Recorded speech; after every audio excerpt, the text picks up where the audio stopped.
Doug co-teachers made their point clear. I am very appalled at what the majority is doing to Corey Wise. Now it's time to learn if the board is listening. Corey is a phenomenal leader. He's a phenomenal leader. Colorado's Secretary of State has been busy. Now we see this potential imaging or copying of servers and hard drives. And it's all an attempt to uphold Colorado's gold standard of elections. We do need to double down in our thinking about how to protect from insider threats. Good evening. Thank you for joining us tonight at 6 o'clock. I'm Shannon Ogden. And good evening. I'm Ann Trujillo. Douglas County School Board meeting to decide the fate of Superintendent Corey Wise is off to a rocky start. It comes after the conservative majority held a closed-door meeting about forcing Wise out. And yesterday, thousands of teachers protested in support of Wise outside the Douglas County School District building. Denver 7's Patrick Perez is joining us live tonight. And Patrick, the meeting almost got canceled just minutes into it starting. Yeah, and there was a bit of a hiccup at the beginning of this meeting, whether this meeting could even go on, but clearly that has since been resolved. I want to show you here this look from this meeting as it is going on right now. What happened was that one of the board members, David Ray, had brought up concerns that the notice for the meeting was not provided 24 hours in advance, so this would mean that any action taken tonight would be null and void. The district's legal team decided that would not stand, and then the meeting carried on minutes later. So let's talk about what we've actually heard inside of this meeting so far. Board President Mike Peterson and Vice President Christy Williams were quick to defend our actions for a meeting with Superintendent Corey Wise last Friday. They said they did so to let him know of all of his options so that he would not be caught off guard about any decisions about his future with the district. The two said they cleared it with counsel that this was all okay, but as we heard from some of the other board directors, they don't believe that conversation was at all legal. Here is some of that back and forth. When you told Superintendent Wise that he needed to either resign or retire effective that week, or other action would be taken, that is a decision that was made without the board having a conversation. I am disturbed that the remaining board members seem to prioritize winning political points and special interest politics over establishing district unity. So a lot of this back and forth, obviously the parents and teachers are all kind of caught in the middle of this. We spoke with a teacher who's been with the district for 2 decades. He is in support of Superintendent Corey Wise. He wants him to stay. We also spoke with a parent who hasn't been too happy with some of the decisions that he's made. So if he has done any sort of wrongdoing that the board members decide to vote on as a reason for wanting to get rid of him, they will be in support of that. This meeting is still going on. We expect it to go on for at least another hour or two. We'll definitely keep you updated. Definitely could be a long night. All right, Patrick, thank you for that. And the political shift of the school board in Douglas County really started taking shape about 10 years ago. We spoke to a parent of 3 young kids in the district who says Dougco has a history of reformer school boards. We've got a lot of new community members who've moved in the last 4, 5, 6 years. And we have a lot of people who aren't really aware of kind of the history and the situation that happened in Douglas County. Starting in 2009 to 2017. At that time, we had a lot of outside money coming in from outside interests. And let's give you a little more context here. The partisanship of the Douglas County School Board is part of a larger national trend.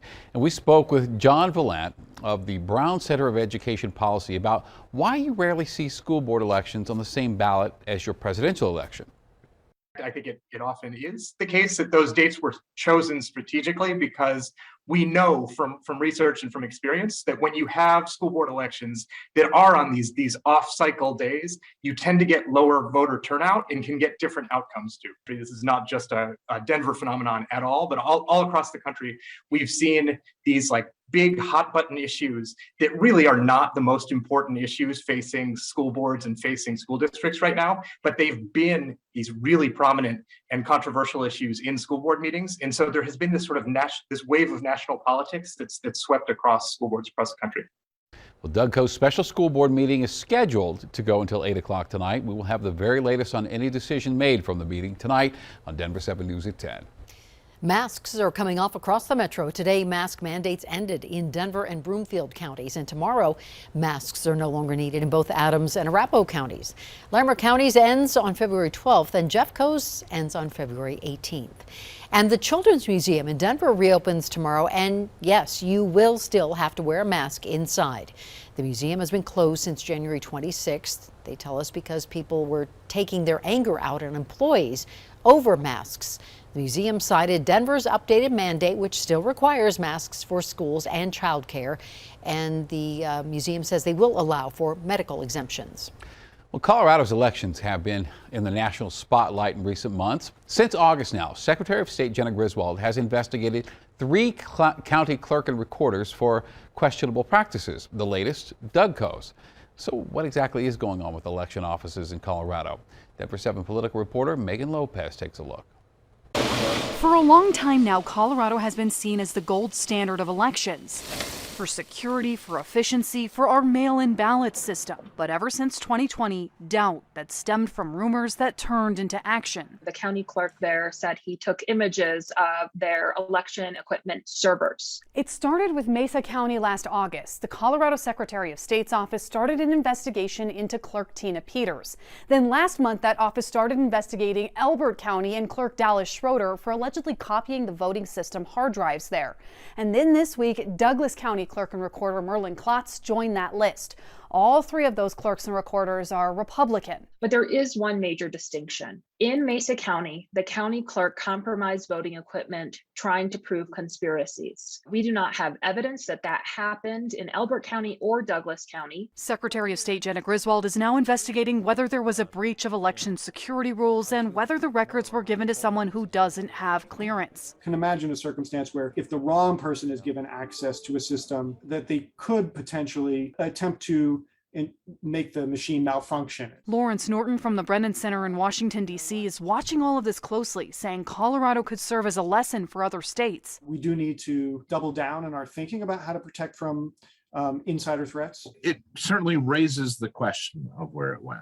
But former Secretary of State Wayne Williams says clerks are allowed to make backup copies, just not distribute them. So for Douglas County anyway. As long as he's done that, I'm not sure that there's anything wrong in what's been done. Election law attorney Mario Nicholas, meanwhile, it is the thing that needs to be taken seriously. Worries about the larger effects all these instances in all these counties could have on our democracy. It's a maybe not irony so much as a self-fulfilling prophecy, as you're talking about people who are saying that we have an election problem are the ones who are creating the problems. These investigations are a reminder of the importance of clerk and recorder positions in the state and the role they play in our elections. Megan Lopez, Denver 7. Douglas County has 1 week to respond to the Secretary of State's questions and disclose just what happened. At this point, Secretary Griswold tells Denver 7 she has no evidence to believe the election equipment in Douglas County was compromised. Today we had a chance to chat with State Senator Leroy Garcia, and yesterday he announced he will be leaving his position as state senator and Senate president for a job at the Pentagon. And his new title is a long one. He will serve as special assistant to the Assistant Secretary of the Navy for Manpower and Reserve Affairs. Now, Garcia has served as Senate president since 2019. He was minority leader from 2018 to 2019. We always plan for any contingency plan, right? And this is no different. And so I know that my colleagues are in well-capable hands. Timing, we can never predict when things will happen. And so, I feel good that my colleagues are prepared for this new chapter here in Colorado. We've got a lot of important work to make sure that we finish and conclude by the end of session. I'll still be here for several weeks, ensuring that things are steady and transitioning and mentoring's happening. But again, my colleagues are well capable of all the opportunity that lies before them. Garcia will step down February 23rd, and under state law it would be up to a Democrat-led vacancy committee to fill Garcia's seat. And as for who will be the new Senate president, lawmakers will vote on a replacement. A Colorado man says he was racially profiled by Denver police after just a minor crash in April 2020, and he is now suing the city of Denver. Denver police released body cam video of this interaction. 25-year-old Kaylon Hill was driving on I-25 when he got into a minor crash with a pickup. And while Hill was being checked by paramedics, an officer interviewed the other driver. That driver said Hill came in between him and another car in the lane. He tries to thread the needle between 2 lanes, dude, and he side swipes, and he's being a I haven't talked to him yet because fire was all around him, but I haven't got his ID yet. He looks like a turd. After Hill was released from the ambulance, you can see him, there he is, approach the officer. He says it was only after police illegally searched his car. It's not like I charged him.